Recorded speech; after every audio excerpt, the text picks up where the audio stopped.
Welcome back to the Transform Your Mind, Transform Your Life radio, podcast, and television show. I'm your host, Life Coach Renee Young, and sitting in the guest chair today is Dr. Will Cole. Dr. Will and I are going to be talking on the topic, the gut-brain connection, what you eat, and how you feel. Welcome, Dr. Will. Thanks so much for having me. I'm excited.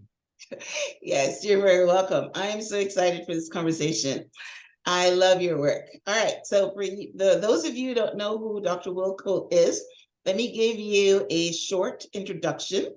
Dr. Will Cole, health advisor to Gwyneth Paltrow, top functional medicine practitioner and New York Times bestselling author, has dedicated his career to teaching people to apply skepticism to national trends and instead pay closer attention to their own intuition.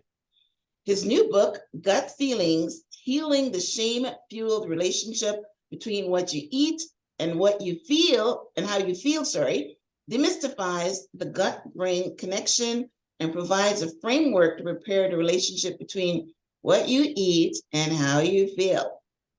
Named one of the top 50 functional and integrated doctors in the nation, Dr. Will Cole provides a functional medicine approach for thyroid issues, autoimmune conditions, hormonal imbalances, digestive disorders, and brain problems. He is the host of Art of the Being Well podcast and the author of Ketotarian, The Inflammation Spectrum, and the New York Times bestseller, Intuitive Fasting. As you can see, Dr. Will Cole covers a wide range of health topics. Now, and I also have 2 golden doodles and a wife and 2 kids. I need you as my hype man every day to like hear all the good things about. Great. Yes. That's awesome. You know, I've actually never seen any posts on your family. Oh, well, hey, talking about functional medicine stuff. Yeah, they're there from here and there. I have 2 teenagers and they're like, Dad, I don't want pictures of me. No. So I have to respect that. That's probably why. That's amazing. That's great. Well, I have followed you for years on Instagram and Facebook, but a few months ago, you know, I'm always on YouTube. I have a YouTube channel, so is you. And I saw your ad about cellular health. And I thought it was so great that I wanted to sign up for it. So it was a webinar on autoimmune conditions and cellular information. So I went on to the webinar and I actually signed up for your health assessment, where they sent me a package where you pee on something and it gives your information spectrum.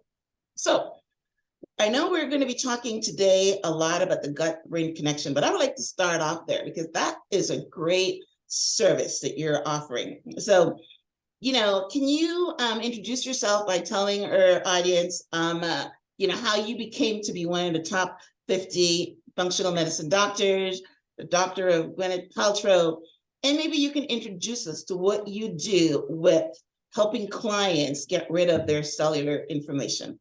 Yeah. So, and you know, my lovely team writes like advisor to Gwyneth Paltrow or whatever, but and that's sweet. I mean, that's their job to like make me sound great. But the reality is 99.99% of my patients for the past 13 years are just regular everyday people. They have 9-to-5s. Our top, like statistically, our top patient base are nurses, school teachers, entrepreneurs, engineers. Like that's most of our patients. So yeah, I mean, they mentioned the famous people, but there's most people, like 99% of them are regular people. And you know, so how, like, even like someone like Gwyneth or anybody that the world may know, they only heard about us because we've been in telehealth for 13 plus years. Like that's been our day job, and my passion and my heart is to really be a part of people's health journey and figure out why they're struggling with their health issues, right? So that's our main focus. And from that the passion and that sacred responsibility that I hold for our telehealth patients, comes the books and the podcast. Like all of that springs from that. So thank you for, I'm honestly honored that you have to be a part of your health journey. And I take that extremely seriously. And as I mentioned, like we started one of the first functional medicine telehealth centers 13 plus years ago. So how we got to where we're at in the space, I think, that cliche that's often used as a pejorative of when people say stay in your lane as something negative. I think it is something positive for me. Like I just want to be relentlessly pursue staying in my lane and what my calling is, and being a channel for what God has given me. And from that, good things will come. So how can I be of service to the people that are with me right now, and keep taking the next right step, and staying present and holding presence and being that channel is really what all of us, if you're a functional medicine doctor or you're something else, that is to me what my main focus is when I'm holding space for people that are going through serious health issues or complex health issues, or just what the world would call mystery health issues. Let's figure out why they feel the way that they do and be relentlessly pursuing that. So yeah, that's I don't know if that answers your question, but that's really what I do. Yeah, so that's great. That answered the question on your journey. But I also want to share with the listening audience your health reset program, where you the same things that you talked about here, where in your bio, like thyroid issues and autoimmune conditions and hormonal imbalances and digestive orders and brain problems. I signed up because at the time I was getting all this pain all over my body. I had, back pain and knee pain and foot pain and soft tissue pain. And I said, my body is inflamed. And I'm wondering, what am I doing? Maybe I'm not eating enough salmon, or something that I'm eating is inflaming my body. So again, one of the things I say that the students is ready when the teacher appears, or reverse. So when I saw your ad, I immediately signed up, and then I signed up for all that because I wanted to know how to fix this inflammation, because inflammation is the cause of all disease. So talk about that. Talk about what happens when somebody signs up for your health reset program. Sure. So we have several ways that we're there for telehealth patients. We have our one-on-one telehealth concierge, which is one-on-one private, like we're talking right now, only privately, not on a podcast, but there's no other people in the room, in the proverbial virtual room. And then we have the autoimmune health reset that we launched years ago, like 3 years ago at this point, to enhance or level up the amount of people we can support, because there's only so many hours in the day. So if you do one-on-one, you're capped to how many people you can see. So to not only help more people, but also to make functional medicine more accessible and more affordable for people around the world, that's why we launched that. And then there's many people within the group telehealth model, or the autoimmune health reset is what we call it, that also do one-on-one visits too. So you could do both, but it just enables them to sort of a la carte build what the support that they need. We'll give our recommendation, but people have options, and I want people to have choice when it comes to their health, and meeting them, being there for them in the way that they're looking for. So what it involves, and what you mentioned, like with the urine test, inflammation is the commonality between just about every health problem under the sun. I mean, autoimmune problems are inflammatory, metabolic issues like trouble losing weight, insulin resistance, type 2 diabetes, PCOS, polycystic ovarian syndrome, which is driven by insulin resistance, to other hormonal problems, to digestive problems. You mentioned musculoskeletal inflammation issues, to even things like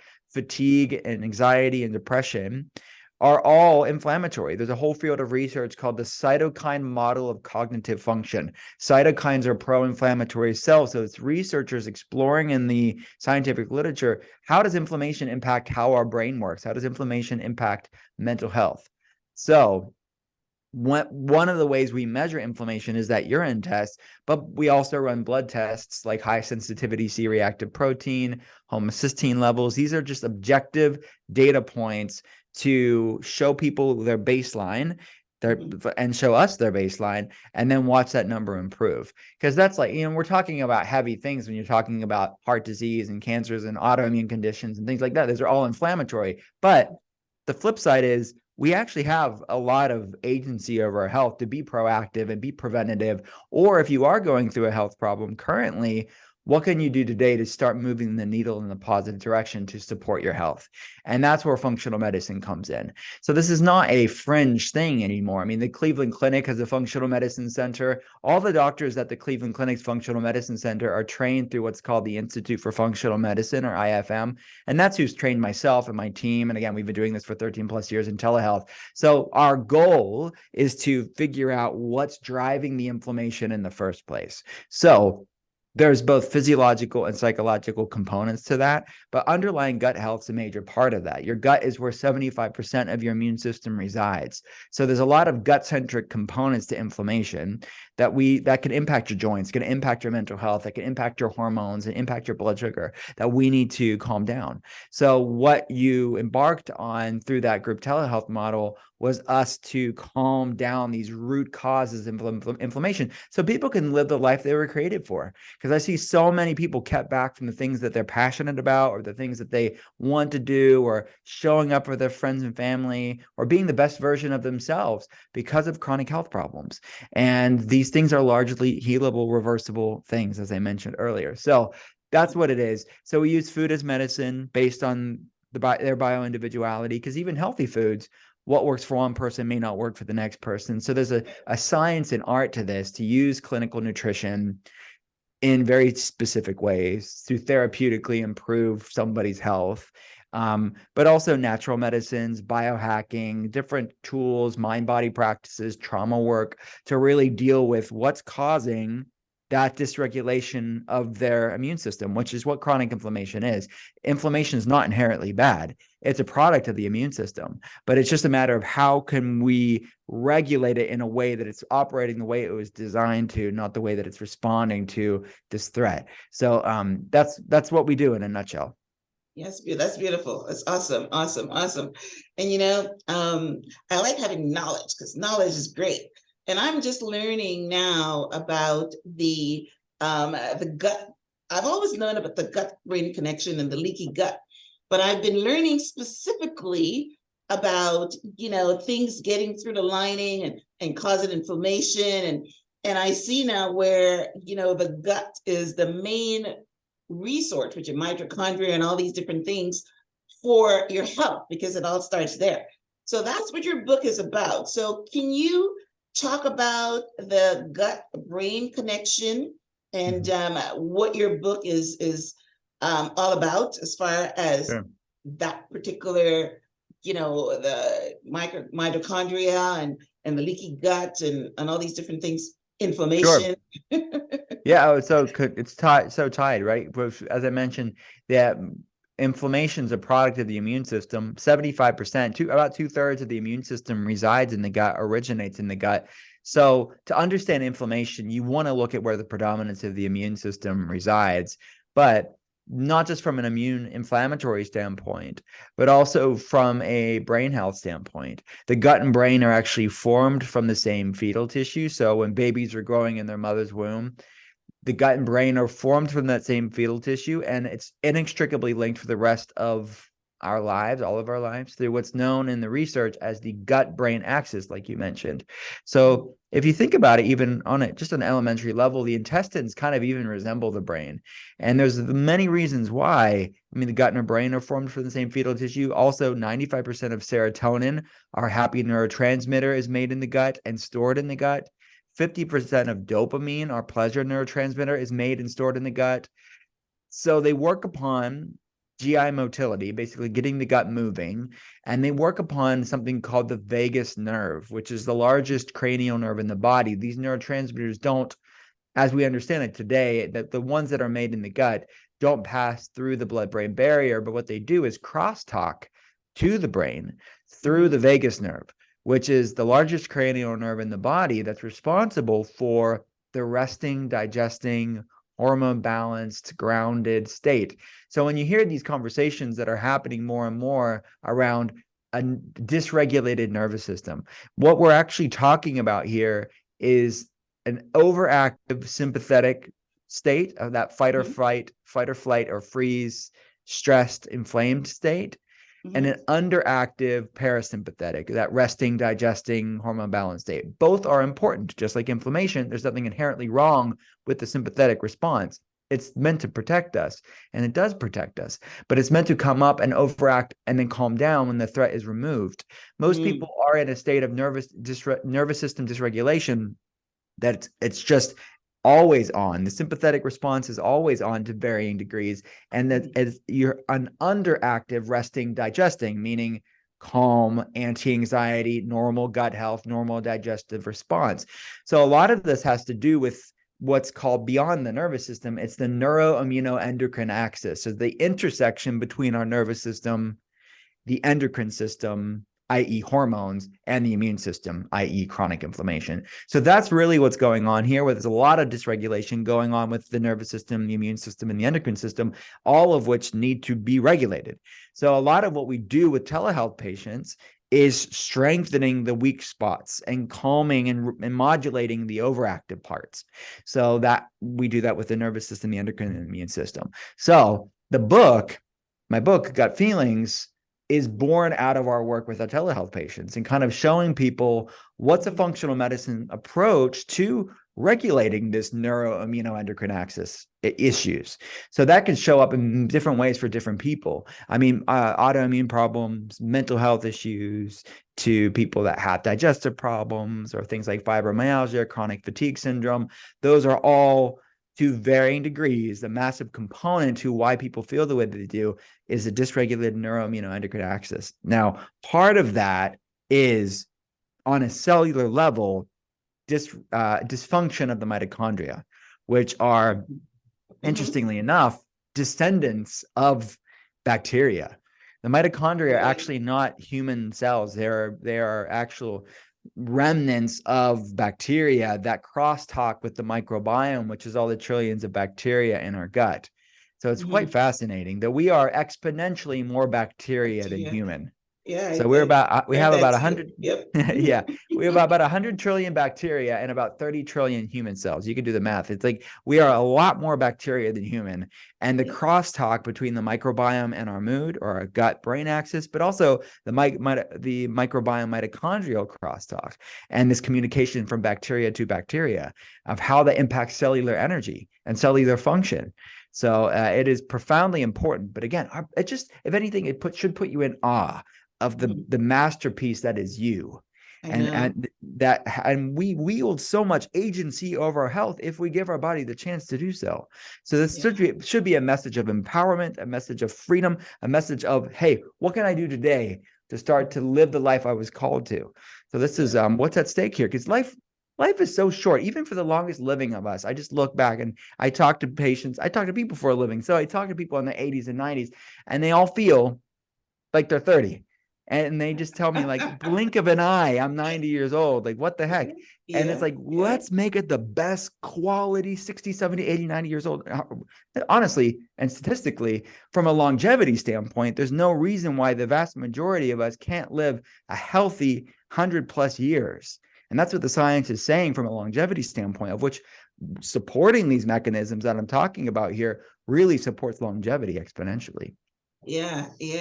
So listen, I love this show where I get to talk to experts like you and expand my learning. But in the meantime, I'm also reading and understanding things and all that. But I want to circle back on something you said, because when I'm thinking of the gut brain connection, I'm thinking of the foods we eat, and I'm learning about, the things, the lectins and things like that pass through the wall and cause inflammation.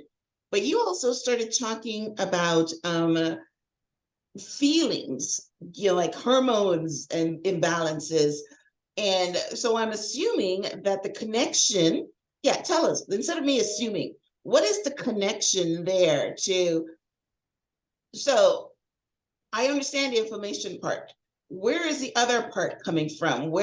How does the gut influence what we eat? Let's say influence your hormone production or depression or stuff like that. Can you bridge that Yeah, one? absolutely. So, look, I think we have to look at inflammation as the commonality between all of these health problems. But the word there, the key word is commonality, meaning it's the common link, but something's causing the inflammation.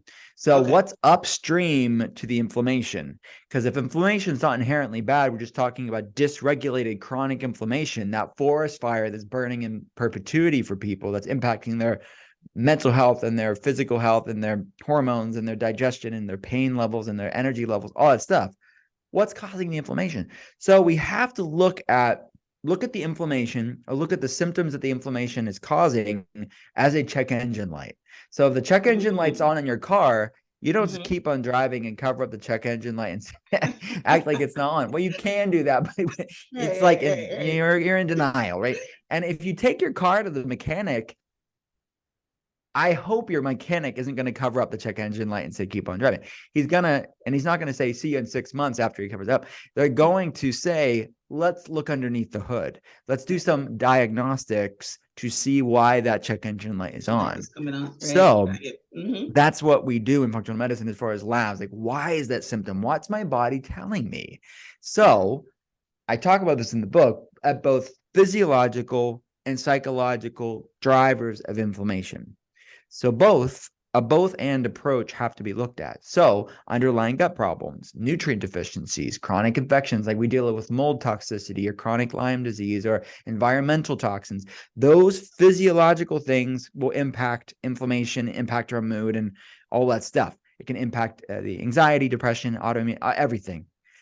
On the psychological side, it is just as influential on our biochemistry. So a lot of our patients have some sort of inflammatory problems, but specifically a subset of inflammation issues known as autoimmunity. So there's a lot of research around this of both just general chronic inflammatory problems and then more specifically autoimmune inflammatory problems, like ulcerative colitis, Crohn's, Sjogren's, lupus, autoimmune thyroid issues, rheumatoid arthritis, MS. These are all autoimmune problems. When the immune system's lost recognition of self is how the researchers would play it. And I think that that's certainly happening on a physiological level. It's called molecular mimicry. It's sort of the case of mistaken identity when the immune system then tags the myelin sheaths with MS, or the thyroid with Hashimoto's disease, or the skin with vitiligo, or the hair follicle with alopecia. There's some molecular mimicry going on. But then you also... I did not know alopecia is autoimmune. It's the first time I've heard that. Good. Yeah, alopecia areata. There's different types of alopecia, but the most common kind is alopecia areata, which is an autoimmune condition. Yeah. Anyway, go ahead. So we have to say, well, why has my body lost its recognition of self? All those physiological things, the gut, the chronic infections, environmental toxins, can trigger that for some people that have genetic predispositions for autoimmunity. But on a psychological side of things, that's also can impact and trigger that for some people. And typically it's a bit of both. That's why, in part, why I called the book Gut Feelings. It's gut and feelings. It's the physiological and the psychological, the physical and the mental, emotional, spiritual. How do those things can trigger that? Because you can deal with both. You can heal from both. So the feeling side, it's things like unresolved trauma and chronic stress, and something that I call in the book shameflammation. Like, how does something like shame impact inflammation?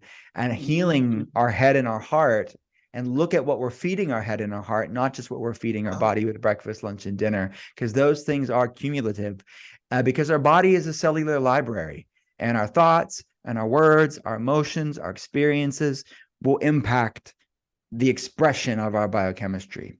Wow. So this is important. I like that.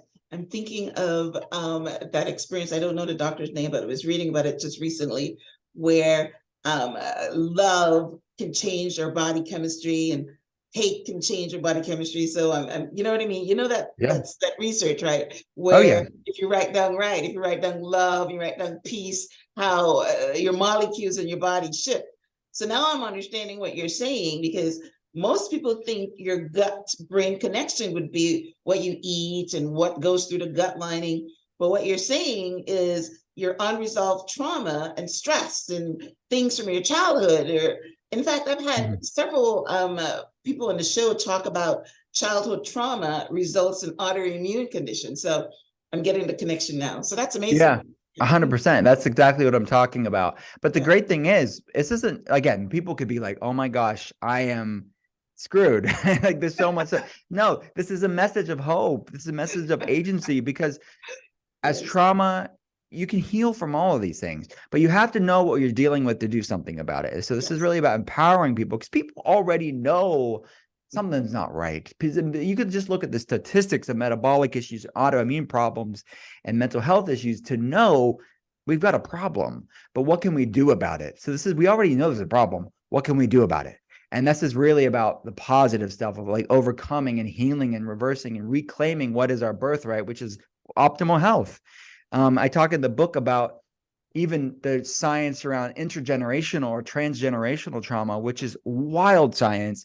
But again, Wow. it's just to show us what's at play here and what we can Yes. do. I mean, research shows things like was a Ukrainian genocide in the early 20th century called the Holodomor, the Holocaust in Germany and Poland, in Rwanda, the Hutu and the Tutsi genocide in the 90s. How these things, the experiencers, the people that went through these horrible Slavery in atrocities, America. right, Yes. African American experience in the United Yes. States, it impacts Yes. not only Yes. them, but their descendants.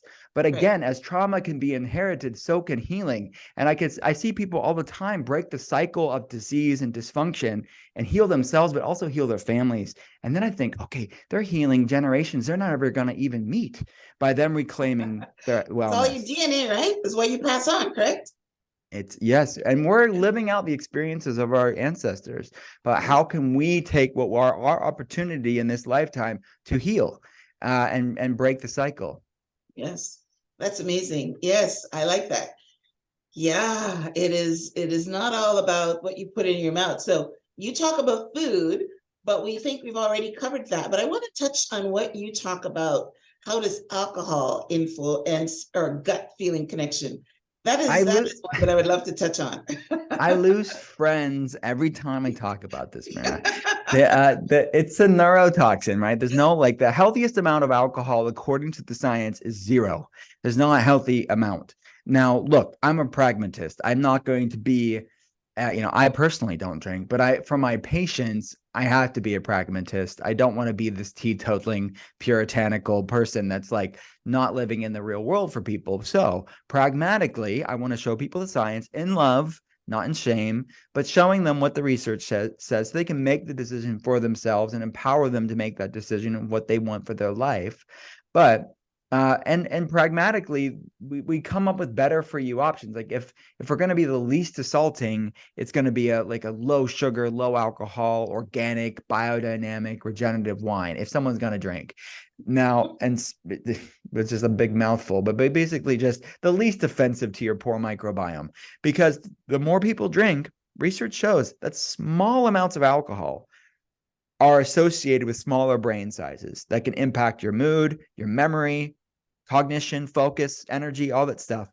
And then it hurts the other side of the gut brain axis too, not just the brain being a neurotoxin, but also it increases intestinal permeability or leaky gut syndrome, which can trigger that molecular mimicry, trigger those inflammatory processes because things can pass through the gut that shouldn't be able to pass through the gut, which can trigger that genetic predispositions.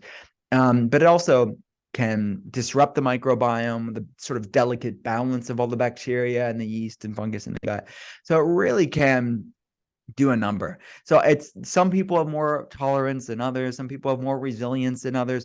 The analogy that I use for all of these things, whether it's alcohol or foods that don't love us back or stress or trauma or environmental toxins, the analogy is of a bio-individuality is like a bucket. Some people have big buckets, some people have smaller buckets. That's our own bio-individual ability or threshold or capacity to handle stressors. Some people, we know those people that are like smoking, drinking, staying up too late, eating foods that don't love them back, and Yeah, whatever. They you don't yeah. even they're They're like gonna when have their you come to Jesus moment. Yep. yes. Oh, that's what it is. That they have a bigger Yes. bucket.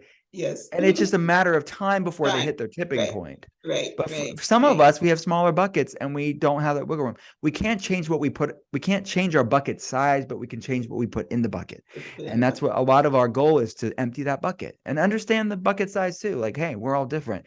And what's my body telling me? All right, I'm going to circle back on this one though, because I'm just reading something that talked about red wine and the reservoir or whatever that word is that's in the red wine. I started now drinking my red wine. So when you use the term alcohol, are you talking about hard liquor or are you including wine or red wine in this bucket? I'm including red wine in this bucket. So look, there are some, you could make the argument that there's some redemptive qualities for wine, right? Because it has resveratrol, which is Right, like that's the word I was trying to say. Right. antioxidant. Yeah. So, and it has like polyphenols, like other antioxidants in it because it's from like the grapes. Right. That is true. But actually, there's a compelling amount of data that shows you need to drink just an obscene amount of wine to get like to a great therapeutic dose.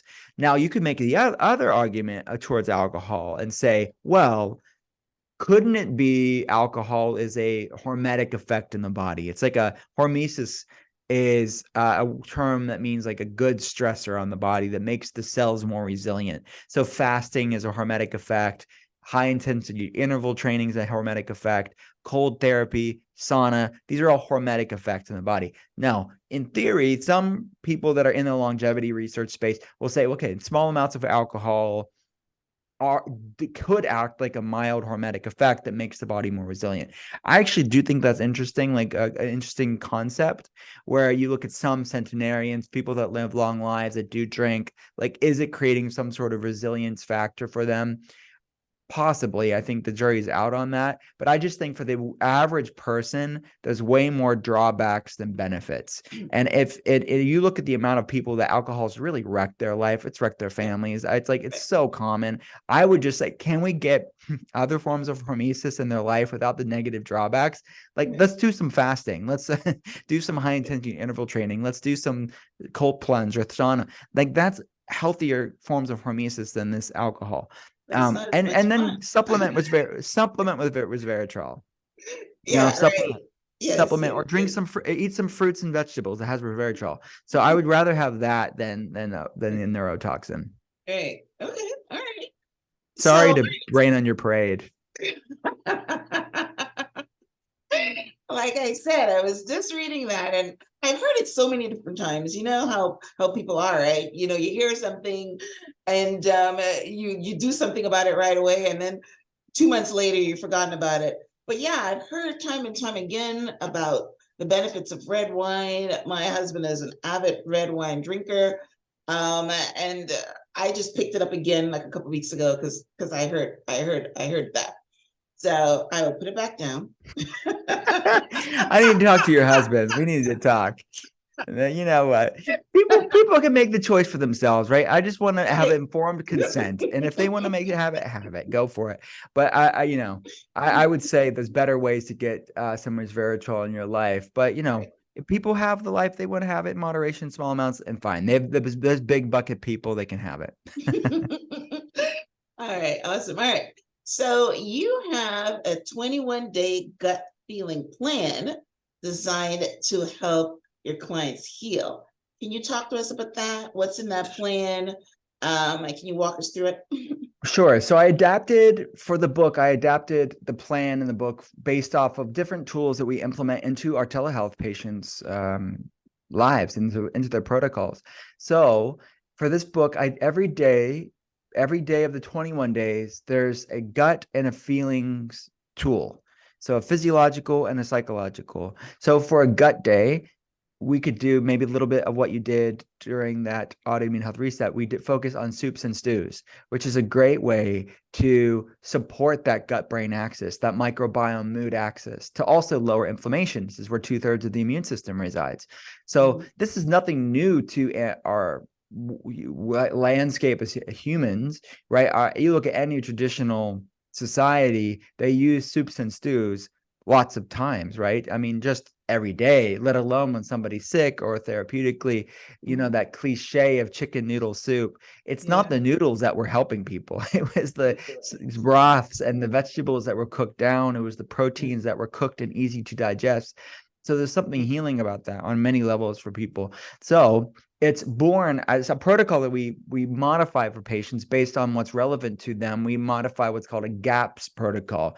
It's an acronym, GAPS. It stands for Gut and Psychology Syndrome, or Gut and Physiology Syndrome, which is the gut-brain axis or the gut immune axis, or like chronic autoimmune problems. So it's used clinically with different applications for different purposes. So I give soup recipes and broth recipes in the book to support that gut-brain immune axis over the course of the 21 days. And on a feelings item, it's all of my favorite science-backed tools that I've seen really work in patients' lives. Also, the research is so exciting. So things like breath work and the history of breath work and breath work practices that helps to regulate that neuroimmunoendocrine axis, that nervous system, immune system, endocrine system, of strengthening the vagal tone. A lot of the plan is actually improving vagal tone. Most people have a weak vagus nerve. They're resting, digesting. The system is weak. They have anxiety, inflammation, and poor digestion, that we're actually helping to support and strengthen that. So food on the physiological side, on the gut side of that gut feeling crosstalk, will help to improve vagal tone. Because the more you lower inflammation, the more you support gut health from a nutrition standpoint, will improve vagal tone.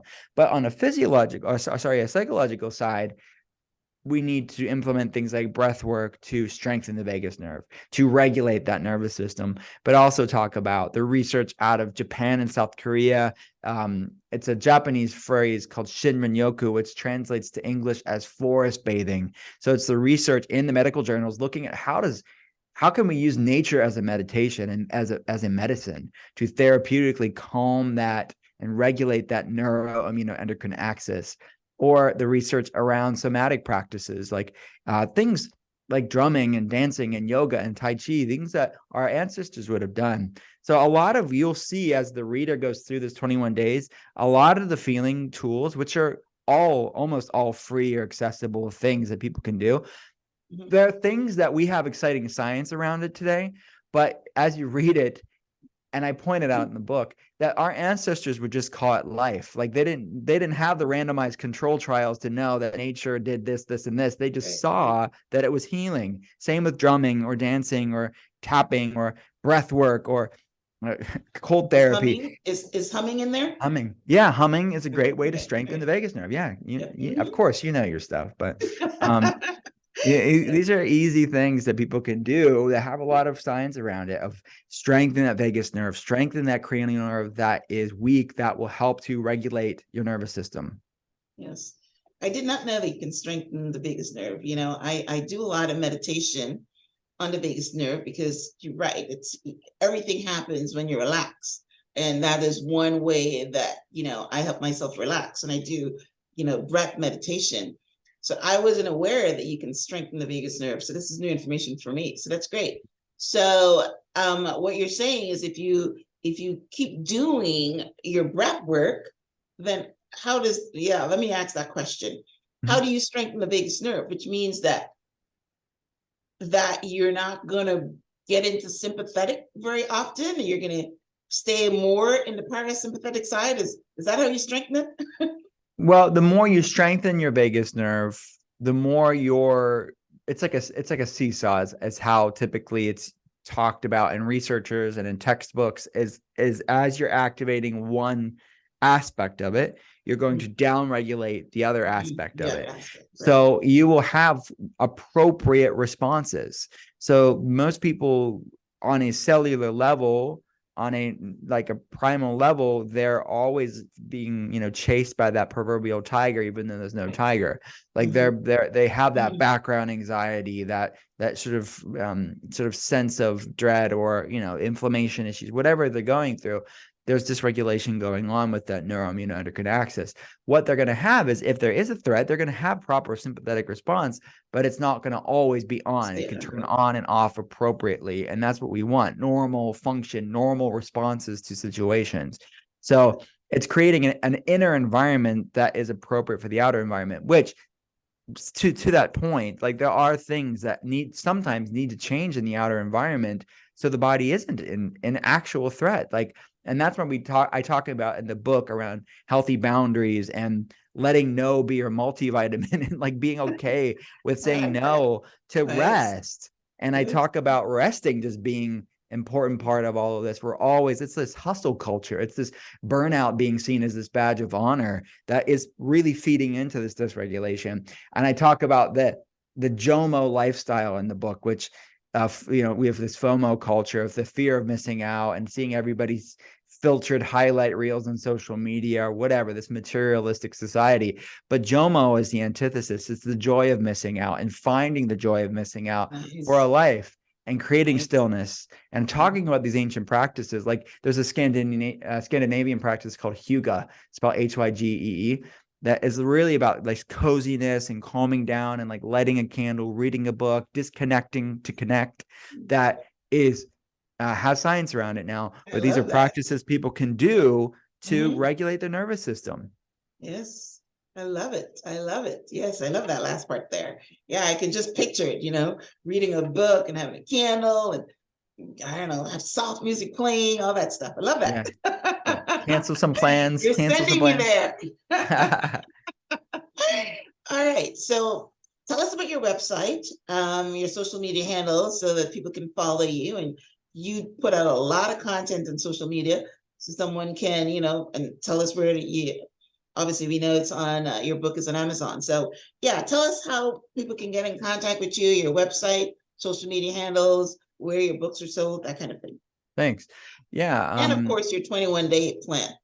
Thank you for having me. Yeah, no, thank you for this opportunity. Everything's at drwillcole.com. That's drwillcole.com. The links to all the things we've talked about in today's conversation are there. So the links to the telehealth center, we actually have new telehealth patient options now open. The autoimmune health reset is one of them. But lab information, people can run labs. The links to the books are there, Gut Feelings, Intuitive Fasting, The Inflammation Spectrum, and Ketotarian. The links to the podcast, The Art of Being Well. I have a new episode every week. Everything's at drwillcole.com though. So I appreciate the opportunity. Yeah, and I'm on social. I'm on Instagram at Dr. Will Cole. Same with Facebook, TikTok, all the things. Pinterest. People want to look at recipes. We're there too. All right. Yes. Now, this has been a very interesting conversation. Yes, I expanded my knowledge on the gut-brain connection by adding into the feelings and the psychological component. I was not aware of that, but as soon as we started talking, then I pulled in from memory where people are talking about the causes of autoimmune, which is inflammation from trauma. So, so that's great. So yes, I will definitely get your book and expand on, because yes, what you touched on it very minutely, but the reason we want to do all this is for longevity and longevity being healthy longevity, right? Like you mentioned that we can all live over to be 100, but nobody wants to live, I don't know why I'm going to say this, but I am, because it popped in my mind, and I'm assuming that God wants me to share it. But yeah, I'm going to a funeral next week for my aunt. She's 85 years old. And the last time I saw her, it was on New Year's Eve when she was at my mom's house. And she made a note of telling me how she is very healthy. She doesn't have she doesn't take any drugs, and everything is great with her. And she drinks every day, because we're from the islands, the Caribbean islands. She drinks every day. She call it bush, which means that you get, from a better word, bush or leaves or whatever, you boil them up and you drink them. So that's an ancient thing that, my country used to use. But a couple months later, she had a stroke, and she has been in a nursing home for 5 years, not being able to move, not being able to swallow, have to be fed by a tube. And it was just a terrible existence. So one of the reasons I take care of my health, one of the reasons I walk every day and I go in programs like yours is because I don't want to live in a nursing home and be in the bed. You know what I mean? So Mhm. yeah, so we doing all these different things for healthy longevity. So Yeah, health span and lifespan. yes, God bless her, aunt. I mean, that's so yes, sad. But you know, right? You know what? Here's the deal: is that thank you for sharing that. At the end of the day, we yes, all have to do the best we can with what we have access to, what's within our budget, and what's realistic for our life, and then give the rest to God. So this isn't about being obsessive or fear based. This is really about, look, we all have one go at this. What can we do to nourish our body and do the best we can? And stressing about healthy things, and that's a lot of what the book's about. It's not about stressing about eating healthy foods. That's not good for your health. It's like, mhm, how can I shift my paradigm not to one of like obsession or fear or shame or overwhelm, but how can I nourish my body with things that love me back and being that channel that we talked about? So, I mean, God bless her aunt. yeah, She's in yeah, a better place now, but it's yes, not good. yes, It's not, I mean, it's not yes, good. And that's what people think of when they think of people of the 80s and 90s. That when I write articles about longevity, people will say, I don't want to live to 100. I'm not talking about miserable no, like existence. I'm no, talking about no, health span, not just yes. lifespan. Yes, yes. And Yeah. that's my goal. That is my 100% goal. So yes. All right. So I'm glad I shared that because that's a great, end cap to what we're basically talking about here. You know, um, uh, the reason that we want to eat well, the reason that we want to build or vagus nerve and we want to be in parasympathetic and not sympathetic is because yes, we want to be healthy. We don't want to have autoimmune conditions. We don't want to have, be in the bed and can't walk. I heard the other day, I told you that I had knee issues, and I heard my pastor saying that knee replacements is the now number one thing. And I says, you know what? I'm not going to have one of those. See, so yes, I am being proactive, right? So that's great. Well, Love listen, it. I love it. Thank you. thank you, Dr. Cole, for coming on and sharing. Yes, you guys run out and pick up a copy of Dr. Cole's book, and it is called Gut Feelings: Healing the Shame-Fueled Relationship Between What You Eat and How You Feel. Like you can head over to his website, drwillcole.com. And he says he has links there to his social media, his telehealth. Everything that he offers is on his website. So that's awesome. And definitely, like I said, he is, I think, almost daily videos on Too social much. I need to media. shut up. I need to shut up, basically. So you can learn a lot of information, and what he's doing is trying to make you healthy, keep you healthy. And like you said, the telehealth program is not expensive at all. I think I started, but I think it was $100 something that I paid to start with the test, and that includes consultation. So it's not very expensive, but it lets you know your baseline. If you're on the higher end of inflammation, then sooner or later, it's going to get you, right? Mhm. So yes, this is a great conversation. Thank you guys for tuning in. A transcript of my conversation with Dr. Cole will be on the show page, which is blog myhelps.us, and I will definitely link out as well to his book as well as his website and his social media handles. So wishing you guys all long, healthy lives. Any last word before we wrap up, Dr. Cole? No, thank you for the opportunity. Honestly, I appreciate it. The back of the book, which I think is a good place to send it off. It's a mantra at the telehealth clinic: is you can't heal a body you hate. We cannot shame our way into wellness. We can't obsess our way into health. So I think people just to soak that in of just really this is a form of self-respect, not out of restriction or obsession, and using self-care as a form of self-respect. So thank you for the opportunity. You're welcome. Well, thank you. I appreciate good conversation. I appreciate guests that, leave good content, and you're all that. So Thank you. listen, guys, thanks again for tuning into this week's episode of Transforming Your Mind to Transform Your Life. This is life building conversation that we had here today. So I hope that you will go ahead and transform your life. Thank you, Dr. Cole. And until next time, namaste.